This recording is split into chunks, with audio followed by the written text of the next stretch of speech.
Bonjour, bienvenue dans cette nouvelle vidéo, merci de vous abonner, c'est gratuit, il suffit de cliquer sur le logo qui apparaît en bas à droite de votre écran. Aujourd'hui, nous allons parler des tigres. On lui a souvent donné l'appellation de tigre mangeur d'hommes, et à juste titre. Pourquoi? Parce que dans certaines régions du monde, je pense en particulier à l'Inde, beaucoup à l'Inde, cet animal a la réputation, et c'est une réputation vraie, de s'attaquer aux humains pour les dévorer. Deux raisons peuvent pousser cet animal à devenir mangeur d'hommes. La première, c'est la vieillesse. La vieillesse et la fin de vie pour un tigre sauvage est d'environ 13-15 ans, mais pour un tigre qui est dans un environnement protégé comme par exemple un zoo, peut vivre jusqu'à 25 ans. Mais bon, la moyenne c'est à peu près 15 ans. Donc on parle d'un tigre qui est devenu vieux, ses dents ont pu tomber, et il n'a plus tellement la force de pouvoir courir ou de mordre ou de donner des coups de patte qui pourraient abattre un animal. Il n'a alors pas d'autre choix. Il doit s'en prendre à la proie la plus facile. Et la proie la plus facile, c'est l'homme. Pourquoi? Parce que l'homme n'est pas équipé pour courir très très vite. Il n'est pas résistant, il n'est pas endurant. Donc c'est la proie rêvée. La deuxième raison qui pourrait pousser le tigre à devenir mangeur d'hommes, c'est lorsque le bébé tigre a été nourri avec de la chair humaine. Alors le tigre en aura pris goût et en devenant adulte n'hésitera pas à attaquer les humains pour pouvoir se nourrir. Le nombre de personnes dévorées en Inde par les tigres est assez effrayant, c'est en milliers de personnes, à tel point que les humains ont dû, pour pouvoir éviter de se faire attaquer par cet animal, commencer à le chasser justement pour s'en débarrasser et faire que au jour d'aujourd'hui, il y a beaucoup moins de tigres vivants sur la planète. En plus de ces gens qui voulaient éviter de se faire attaquer par les tigres, il y a aussi des gens qui sont intéressés par sa peau, mais aussi par pas mal d'organes qui sont exploités dans la pharmacopée chinoise, et de ce fait c'est un animal en voie de disparition. Le tigre est véritablement un super prédateur, il est extrêmement puissant dès qu'il atteint l'âge adulte. Il a la capacité de pouvoir arracher la tête d'une personne d'un coup de patte, et il peut aussi faire des bonds verticaux jusqu'à 9 mètres de hauteur. Certains spécialistes ont essayé de déterminer les meilleurs moyens de survivre à un face-à-face vis-à-vis de ce tigre. Il y a une chose à faire impérativement, mais ça ne vous garantit pas la survie. C'est regarder dans les yeux cet animal. Pourquoi? Parce que c'est un animal certes extrêmement puissant, mais qui veut toujours aller dans la facilité. Donc, en tant que fin stratège, il essaiera de déterminer le moment où vous le quitterez des yeux pour pouvoir vous attaquer. Donc, une personne face à un tigre a le devoir absolu de le regarder dans les yeux.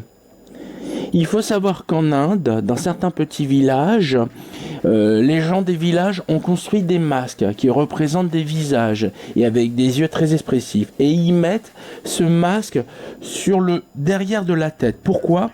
Parce que si un tigre veut attaquer telle ou telle personne, tel humain, il aura devant lui un regard le scrutant. Bien évidemment, ce n'est qu'un masque, mais ça pourra peut-être faire hésiter le tigre à attaquer cet humain. De toute la création animale, il est l'animal qui a en seconde position le plus gros cerveau, après l'ours polaire. C'est un grand stratège de la chasse. Son intelligence n'est pas à remettre en cause. Il dispose en plus de cela une mémoire à court terme qui est 30 fois supérieure à l'humain.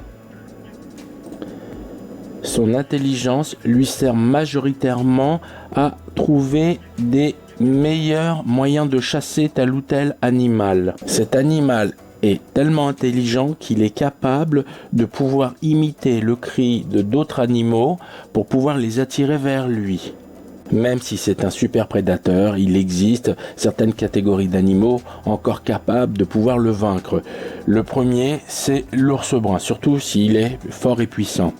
Ensuite, vous avez les crocodiles de mer, ou encore des pythons forts et puissants qui peuvent le broyer.